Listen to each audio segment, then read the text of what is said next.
Hello, Oklahoma. I wanted to give you an update on a number of things we've been working on as a state as we continue to respond to COVID-19. Most recently, we are ramping up testing this week. Earlier today, Commissioner Cox notified all of our state departments of health that we are lifting some of the restrictions we had on who could be tested for COVID-19. As of today, the state of Oklahoma has 13,600 test kits available, and Oklahoma State University has opened up its lab and can do 2,300 tests per day now. Anyone with symptoms of COVID-19 or those who have come in contact with someone with COVID needs to be tested this week. Providers, healthcare officials, hospitals, county drive-through testing facilities. If you can hear me, please begin testing all of those folks today. Anybody that has symptoms of COVID-19, we want you to test them. That's the main point to get across. So the symptoms include a fever above 100.4, coughing, shortness of breath. One of the things that will help the modeling as we're trying to model these peaks is more testing. That's why it's so important that our healthcare providers and our local health departments test as many people as possible. I want to stress that our state can process these tests in state now. Do not turn people away who are showing symptoms of COVID-19. We have currently 6 drive-through facilities available. We just opened up in Altus and Woodward and Lawton. We'll be open Adair later this week. By the end of this week, we should have 13 mobile testing facilities available throughout the state. You can find a list of these testing sites at coronavirus.health.ok.gov. That's coronavirus.health.ok.gov.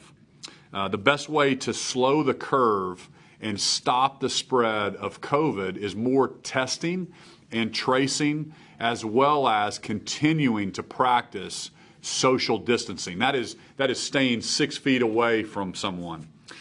I've been working with our state epidemiologists and experts from our state's research universities, University of Oklahoma and Oklahoma State University, to try to find the best data to help drive all of our decision making. And I'm sure that many of you have seen online projecting the spread of COVID is not an exact science. We have some models and predictive analysts that are showing spikes in early April. We've seen early April, we've seen late August, and kind of everything in between. It's kind of like predicting hurricane forecasting. The farther that hurricane is out in the ocean and away from land, you have the cone of uncertainty. You've got just really, really wide. As we get more testing, as we get more data, that cone of uncertainty will start to narrow and we'll have a more specific focus. So we're looking at many scientific models. IHME is a model the White House has referenced in recent days, along with the Department of Health has their models. Oklahoma State is also looking at several different models that they're informing us with. The numbers fluctuate based on those models, but the model that we're focused on right now when we look at everything is a kind of a late April peak is what we're planning for. As a result of that information, this is the right time to take additional measures here in Oklahoma. In accordance with President Trump and the federal government's guidelines, I am extending all the provisions in my original executive order through April 30th. I'm now applying them to all 77 counties in Oklahoma. This means that all non-essential businesses will need to alter their operations and temporarily suspend services that require social gatherings until April 30th.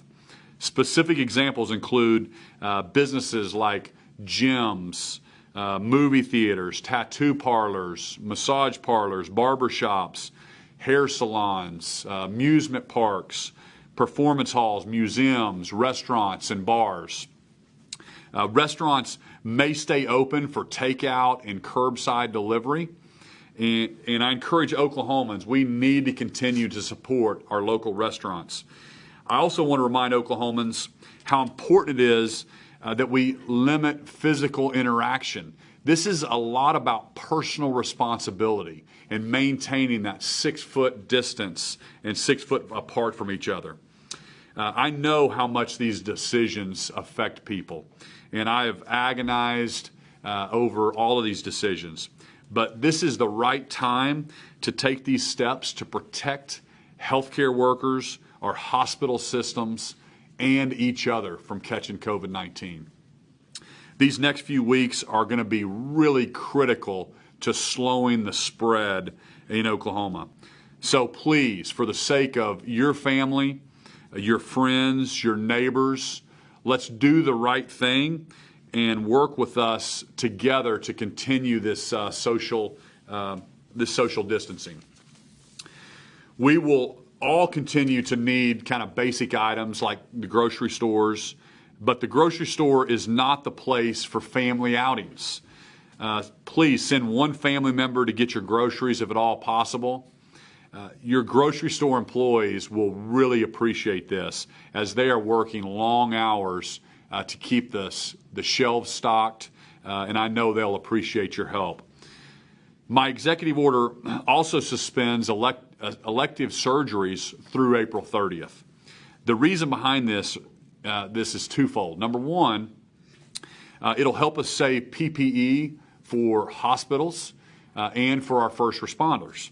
Number two, this will free up nurses, other healthcare professionals who we will need on the front lines as we expand our hospital capacity. My Safer at Home order also continues to apply through April 30th for all Oklahomans 65 and older or those that have a compromised immune system. 70% of Oklahomans who we've lost to COVID-19 were over the age of 65. The other 9 people had underlying health conditions like heart disease or diabetes. This is why it is so critical for those Oklahomans to shelter at home unless you need to get groceries or go to the pharmacy. If you are in a safer at home population, do not have visitors to your home during this time or gather in groups. The safer at home restriction also restricts visitation to long-term care facilities or nursing homes. These facilities have been working hard to enforce those measures, and they must also remain in place through the end of April. Nobody understands the situation on the ground in our cities and counties better than the people who live in them. I understand some mayors and county commissioners will feel the need to take additional measures in their communities, and it is important that we all work together to save lives. My number one goal is the health and safety of Oklahomans. For those Oklahomans who have lost their jobs, I am committed to helping you. I know many Oklahomans have had trouble getting through to file unemployment claims. We have experienced over 20,000 calls per day to our unemployment department.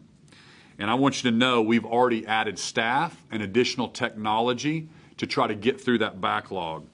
The best way to file for unemployment is to go online to ok.gov. I know how stressful these times are for so many of us. Please know that we're working to help get these claims filed faster, and we'll continue to add more resources to work through that backlog. Thank you for your patience as we continue to work on this. I also want to talk to you a minute about our PPE inventory.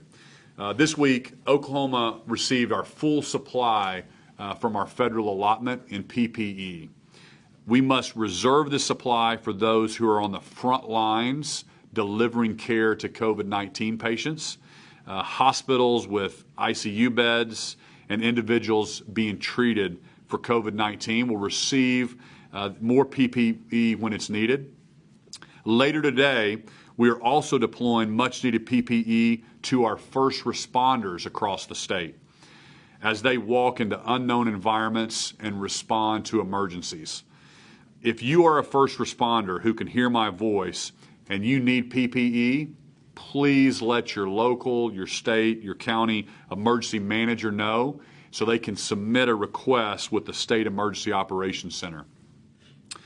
The Oklahoma Department of Emergency Management has already logged dozens of requests from local jurisdictions and is continuing to take additional requests every single day. The Governor's Solutions Task Force has been working day and night on the best way to handle the surge and demand we're expecting in our hospitals. Last week, I instructed FEMA and the U.S. Corps of Engineers to start working and analyzing sites across our state so we can build field hospitals. They have been inspecting a number of sites, and we should have their final report back within the next 24 hours.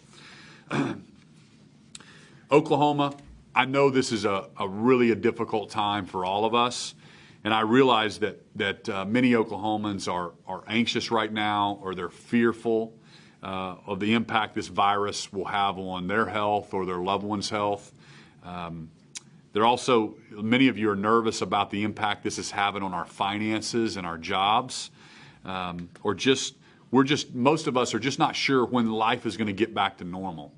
We're all in this together. We need everyone pulling on the oars together so we can get through this quickly and we can get things back to normal. We need to stick together to protect ourselves, our families, our loved ones, and our state.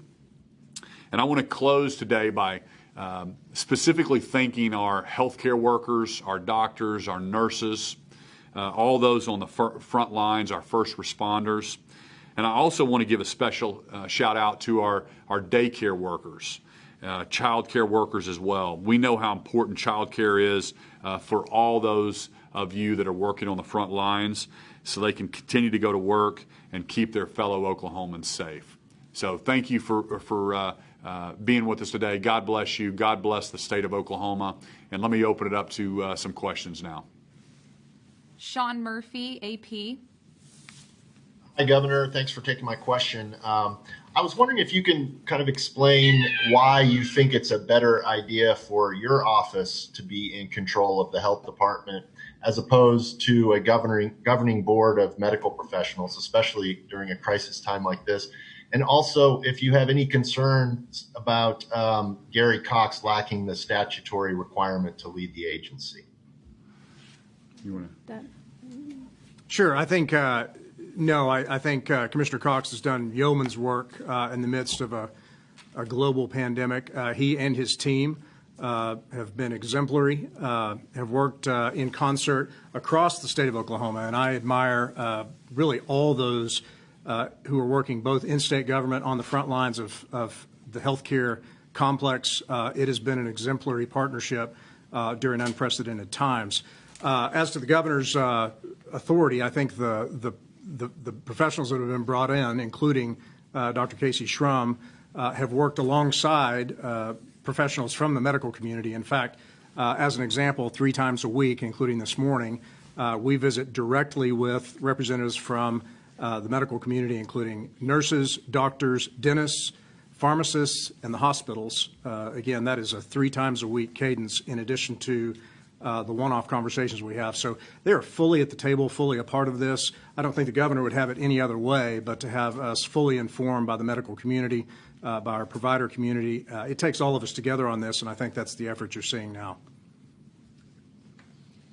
Dylan Richards, KOCO. Hey, Governor, thank you. My question was just, what changed your mind to extend this to all 77 counties? Did you get new data? And can you release that data that you're looking at or point us toward what data you're looking at in terms of when we're going to see a spike and kind of what's driving your decision? Well, we initially did the non-essential businesses in the counties that had a COVID case, And remember, this is changing rapidly, day by day, hour by hour. And so we had 16 counties at that point. Now I think we're up to 40 counties. And so we just wanted to expand that to all 77 because these next 3 weeks are going to be really, really critical to continue to flatten that curve, keep us safe, make sure that we don't outpace the capacity in the hospital. So that's really what we're working on. The data came in, and we're looking at the models, what they show us. So we'll release some of those models to you. We can email those out today. But again, like I said, we've got Oklahoma State's model, the University of Oklahoma's model. We've got several different models that we're basing those decisions on, and this is the right time to make that decision till April 30th. Chris Castile, Oklahoman. Governor? Yeah, go ahead, Chris. Okay, I was wondering, under these models, how many ICU beds are you going to need, and how many ventilators? And along with that, some of your counterparts have talked about states having to be in a bidding war for ventilators and other PPE. If you could describe that and what it's like to try to get ventilators right now. But I am most interested now is like under your scenarios, how many ICU beds and ventilators are you going to need when this peaks?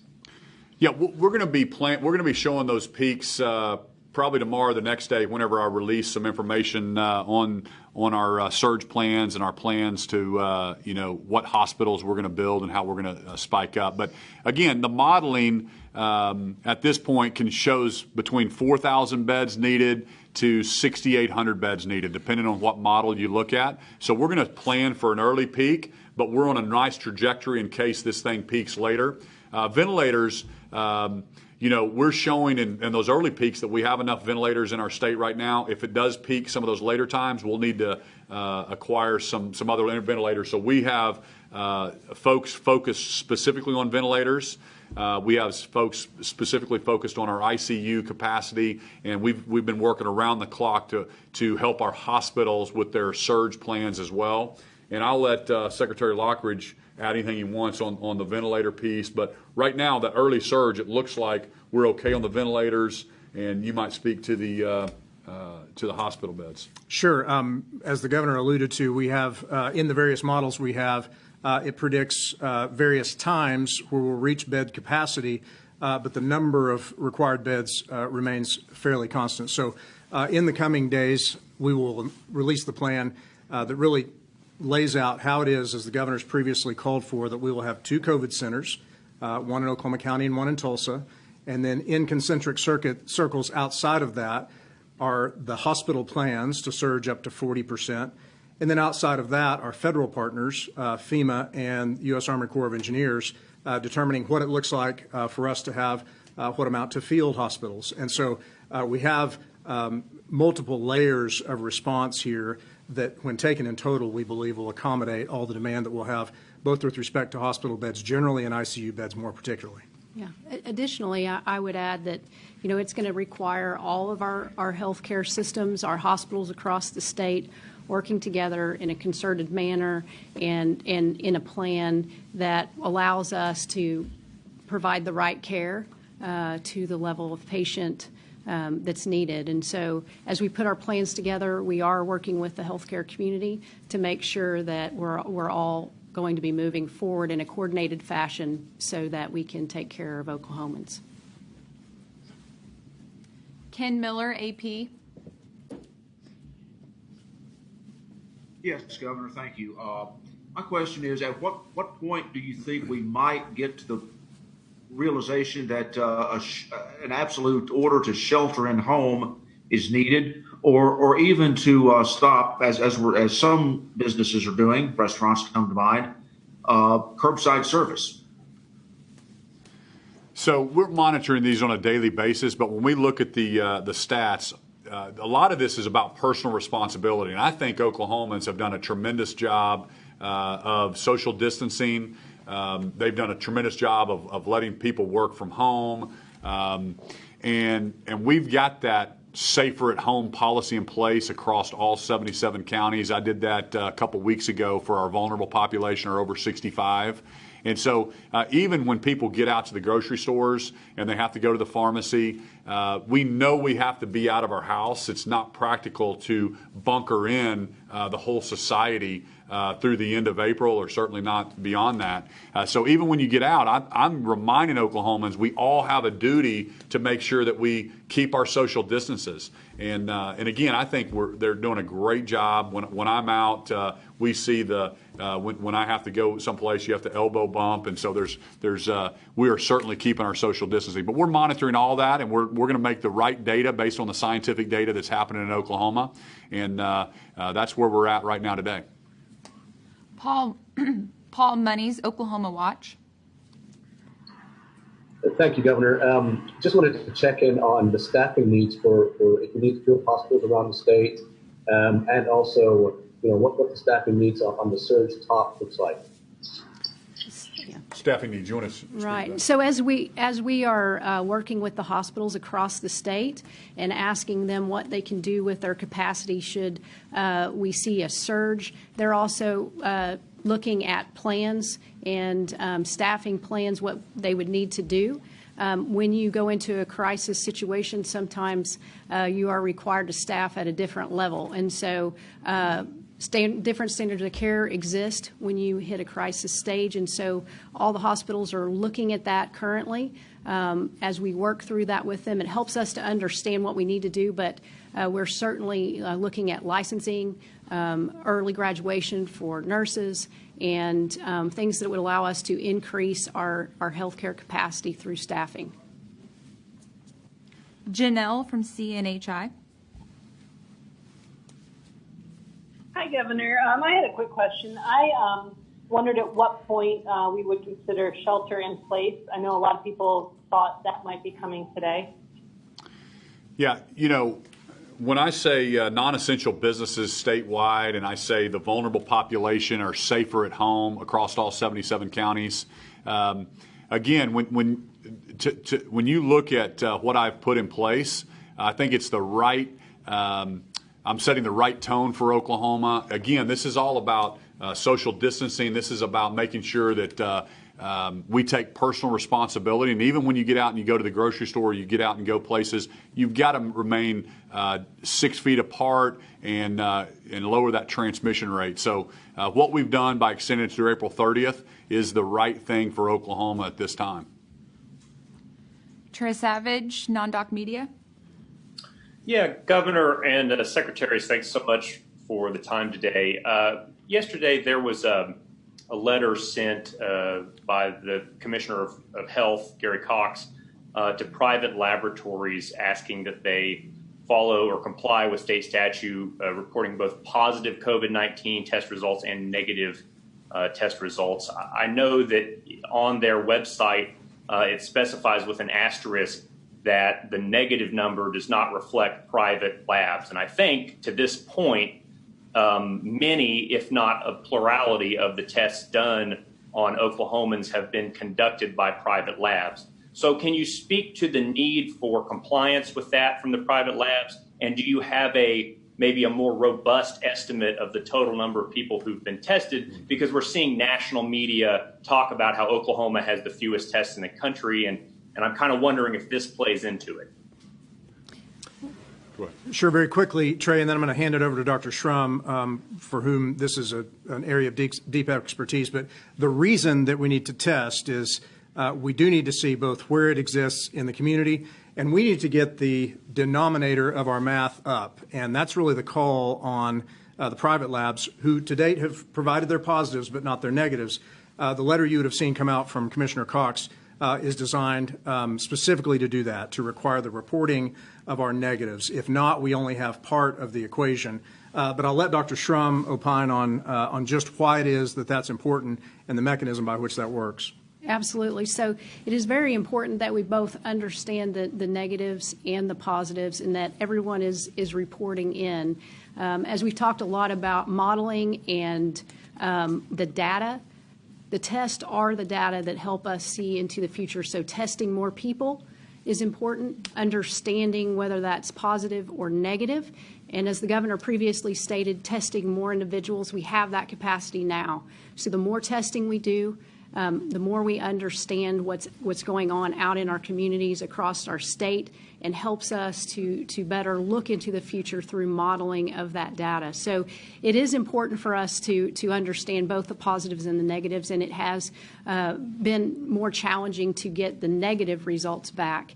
As we look across the United States, Oklahoma, in the number of tests, we were experiencing the same challenges that many others were. And the governor called on the research universities to be innovative, and OSU was stepped up in a very innovative way to partner with Stillwater to expand our testing capabilities, and that has become something nationally that land-grant universities are reaching out to Oklahoma State to look as a solution for the states that are also struggling in this way. And so we're proud of that. We are also looking forward to seeing the number of test results come back in, again, so that we can get more and more clarity on what's going on in the community. It helps us to project and look into the future. Kelsey Hill from Channel 4 had a question. She says, we've had viewers ask us if they can have their hairdressers come to their home for color treatments and haircuts during the stay-at-home order. Are you making any licensing allowances to allow hairstylists to go to their clients' homes to do this?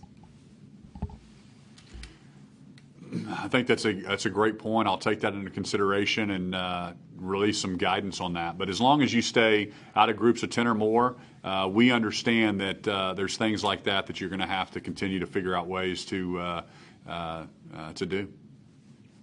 Trevor Brown, Oklahoma Watch. Yes, thanks, Governor. Some other governors have complained about having to compete against other states to acquire equipment, specifically ventilators, even likening it to bidding on them on eBay. How has the state's experience been, and what are some of the obstacles in the way of acquiring this equipment right now? Sure. It is hard. We live in a capitalist society, and sometimes those impulses show themselves in more challenging ways. I will tell you what Oklahoma has done. So with specific reference to personal protective equipment, we didn't rely simply on the federal government's supply. Certainly that's been integral to our effort. The Strategic National Stockpile, of which we've talked a fair amount, is our stockpile of last resort for our medical community and our providers. But we didn't wait on that, and so very aggressively we undertook to tap the private sector. And so as that stands right now, and this is indicative of what our experience has been, we went to the open markets and we put in bids, and frankly, we moved more swiftly probably than we've ever had to before as a state government. All of this is part of the competitive nature of acquiring things like PPE, but those are critical, again, for our frontline health workers. And so as we speak, we have multi-million-dollar orders, for instance, of N95 masks and KN95 masks that will be arriving, the first of which is today, and then over the next 3 and 4 days, we will be receiving the first parts of those orders. Those were put out on the open market. It has been a competitive situation, but I'm proud of how the state's responded in making sure that we provide for that equipment for our frontline workers. Matt, Medill Record. Hey, Governor. My question is regarding a stay-in-place order. Is there some hesitancy on your part to do that? Because there are more vulnerable populations than just people who are over 65. And you talk about distancing. Yeah, well, if you'll read the executive order, it's talking about the vulnerable population, which is over 65, but it's also those with compromised immune systems. And again, this is about personal responsibility, and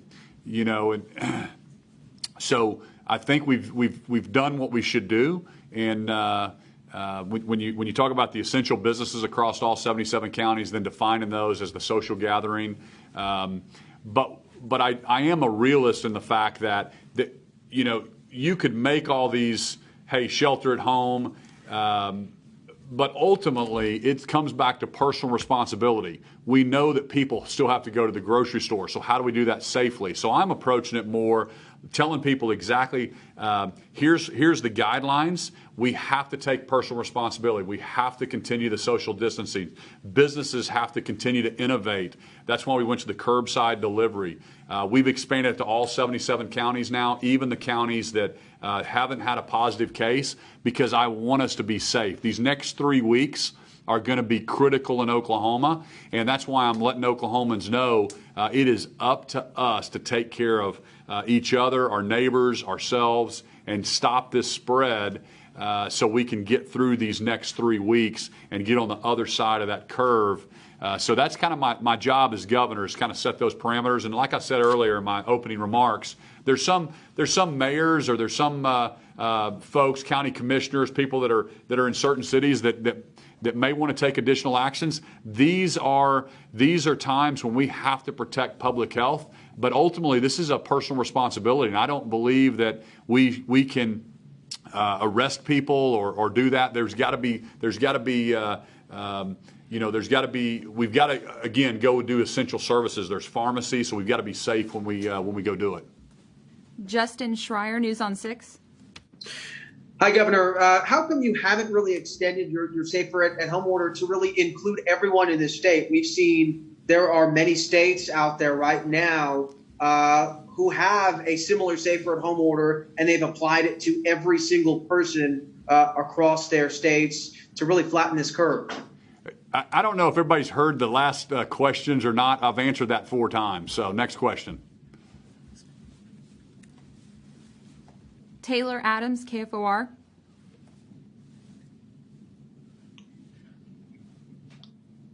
Hi, can you hear me? Yes, go ahead. Thanks, Governor. I hear what you're saying about answering this question. Mine is just simply your message to Oklahomans. We have so many viewers who are frustrated. They feel like you're not doing enough. What do you say to those viewers? Do you feel like you're doing enough to protect Oklahomans' lives? Yeah, I believe so. I mean, I'm telling Oklahomans we're modeling for the peaks in our hospitals. We're all in a tough situation. We're trying to stop the spread of COVID-19, and as governor, I can't wave a magic wand and make this thing disappear. We're presenting the facts to Oklahomans, and we have to remain safe. Our vulnerable population has got to stay or is safer at home, and needs to kind of take that advice. And only get out when absolutely necessary, to the grocery store, to the pharmacies. That's why we've got non-essential businesses that we're saying, hey, we can't do non-essential businesses for the next 30 days until April 30th. That's why I've stopped elective surgeries to protect PPE, and also to be able to flex up with our nurses and our doctors as our hospital needs grow. But right now, we have 2,500 open beds in our hospitals across the state. I track that number every day. We've got ICU beds that are open and available. We've got excess ventilators, and this is without the 40% surge plan that our hospitals are working on their bed capacity. But we're getting prepared for the worst. We're obviously praying and hoping for the best. But ultimately, at the end of the day, we have to take this seriously, Oklahomans. We've got to keep ourselves safe, but this is a personal responsibility issue. And in my opinion, I cannot shut down and bunker in place. It sounds good, and it's kind of a soundbite, but it's unpractical for us to do a bunker in place for the next 30 days, because not everybody can get their food delivered. We have to get out and do some things. So that's why my message is social distancing, making sure that we wash our hands frequently, that we stop the personal interaction. And I think we've done that very well. And I think Oklahomans, for the most part, have been very responsive, and businesses have been innovative, and we've been doing a great job with that. Ben Felder, The Frontier. Yeah, Governor, do you think the number of positive cases will be lower right now had your original order that targeted 19 counties extended to all counties across the state? I don't think there's any way to speculate on that.